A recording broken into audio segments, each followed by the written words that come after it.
زمانهای خیلی قدیم در یک مکان جانورکان جنگلی با کودکان با زبان آدمی گپ می زدند. در خانه یک سحرگری بخیل و ظالم دخترچه زندگی می کرد. کسی نام او را نمی دانست و از بس که او دایم با دو ستیل کلان می گشت او را دخترک ستیلدار می نامیدند. دخترک روز دراز کار می کرد. همین که یک لحظه دم گرفته نشده نشیند آواز سحرگری ظالم بلند می شد. ای تو چرا نشسته ای؟ برای زنبورق برو، میوه های جنگلی بیار. و دخترک زود از پی کار می شد و دل جانورکان جنگلی به حال او می سوخت. جانورکان او را دوست می داشتند. این سحرگر حتی خرس عظیم جثه را مجبور می کرد که برای او عسل تیار کند و بیارد. گرگ ها هم برای او ماهی می داشتند. همه از او می ترسیدند. این سحرگر دایره سحرناک داشت که در هوا می پرید و او با آن سوار می شد و از جای به جای می رفت. هر جانذاتی که از فرمانش سرپیچی کند به یگان فکر و ملاحظه او را می کشت. همه جانورکان تمام خواهش های او را اجرا می کردند و تنها از یک خواهشش سر می پیچیدند. او می خواست که آنها با دخترک دوستی نکنند. باری دخترک به جنگل برای زنبورق رفت و راه گم زد. راه را گم کرد و خیلی ترسید. ناگاه از میان علف ها کله پشمینی کلان نمودار شد. این خرس بود که از دیدن دخترک شاد بود.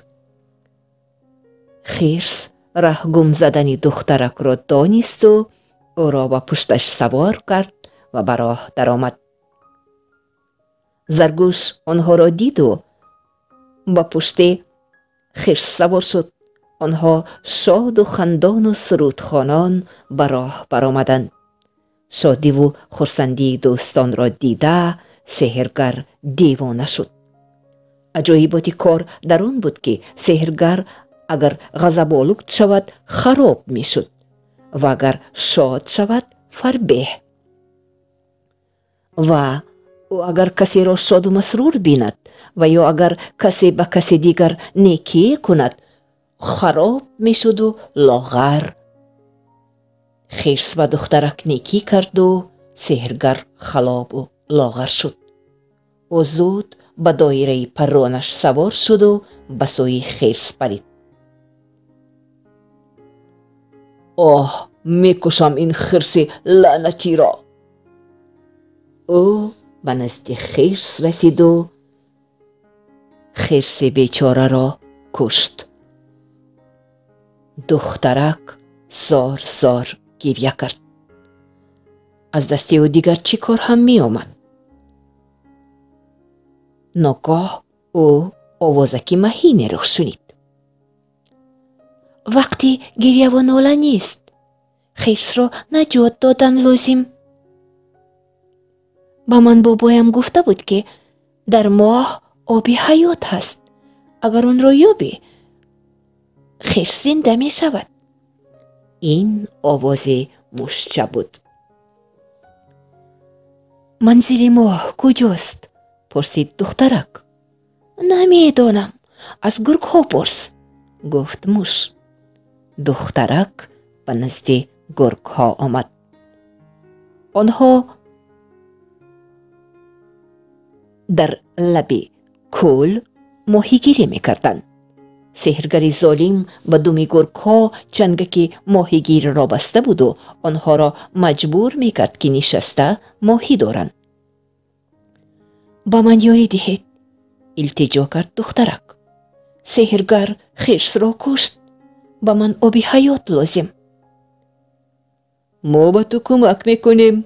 تو دمهای ما را از چنگک رها کن، گفتند گرگ ها. دخترک چنگک را از دم گرگ ها گرفت و یکی از آنها گفت: صبحدم وقتی که به آسمان می نگری ستاره ها ناپدید می شوند و آفتاب در چنه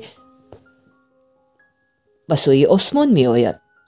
به این چنه دو گوزن سفید بسته شده است. شاید گوزن های جنگلی ما این گوزن ها را شناسند. با پشتم بنشین، تو را به نزد گوزن ها می برم، گفت سروری گرگ ها. گرگ دخترک را به پشتش سوار کرد و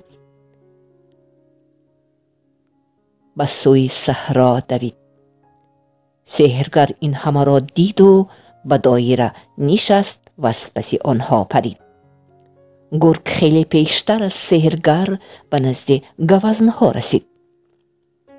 سحرگر هم به نزد گوزنها رسید و گوزنها دخترک و گرگ را پیچانده گرفتند.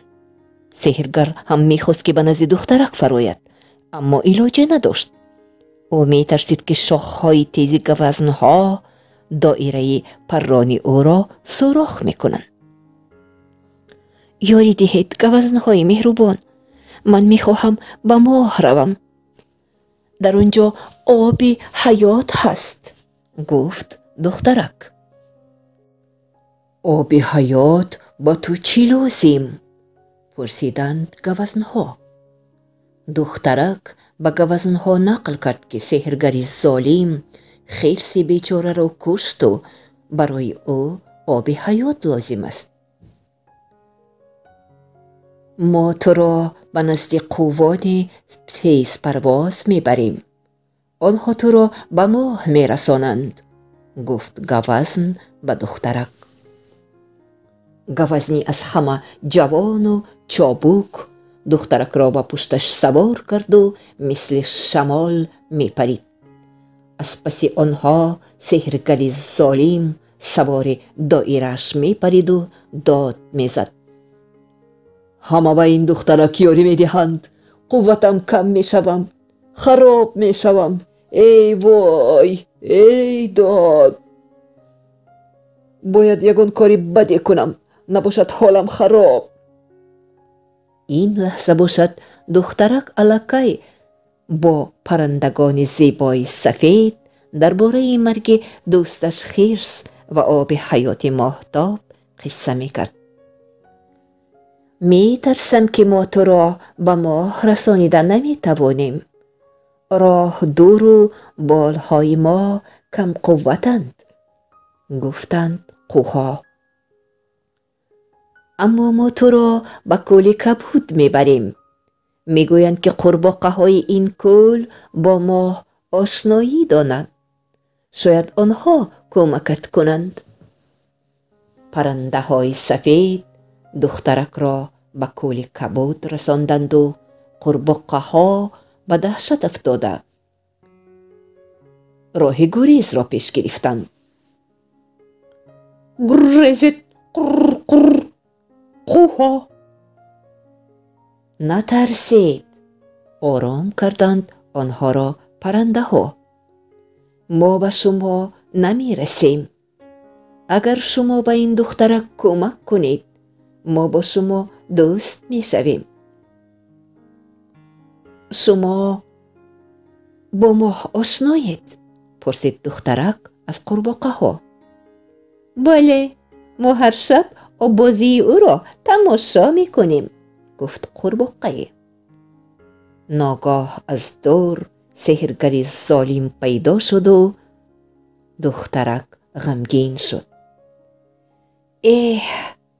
دوستم خرس، تو را نجات داده نتوانستم. سحرگر حالا حاضر مرا می کشد. اما در همین وقت پرنده های سفید به سحرگر در افتادند و دایره پرانی او را با منقارهای تیزشان سوراخ کردند.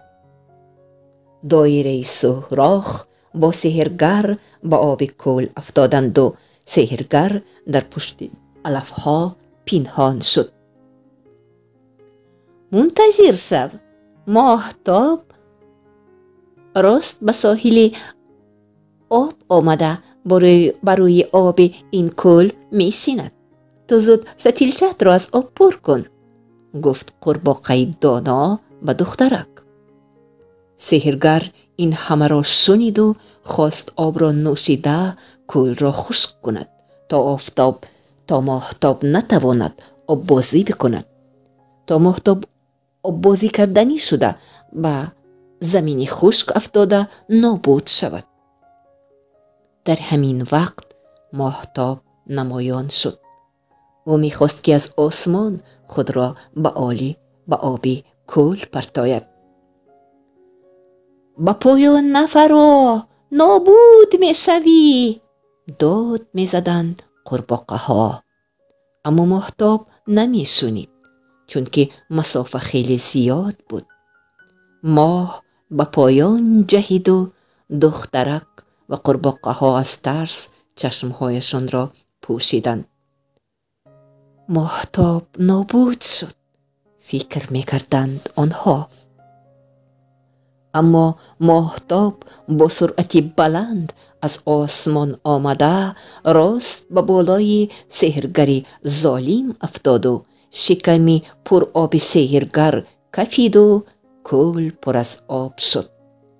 دخترک زود ستیلچه‌اش را از آب پر کرد و ماهتاب به او گفت: به عوض این آب سحرناک تو باید در نزد من بمانی. تو باید به نزد من برگردی و تمام عمر با من بمانی. انتخاب بکن، یا زندگی در زمین و یا با من. دخترک دیر فکر نکرد. او باید دوستش را نجات دهد. دخترک به ماهتاب قول داد که دوستش خرس را نجات می دهد و به نزد ماهتاب برمی گردد. قوها دخترک را به نزد خرس رسانیدند. دخترک آب را به دهان خرس ریخت و او زنده شد. همه خرسند. جانورکان از مرگ سحرگر ظالم خیلی خرسند بودند و همگی سرود می خواندند و می رقصیدند. شامگاهان دخترک به نزد ماهتاب برگشت. اکنون او هر شب از آن بلندی به زمین نگاه می کند و دوستان خود را می جوید و خیلی شاد است که آنها را شاد و خرسند می بیند و کسی آنها را عذاب نمی دهد.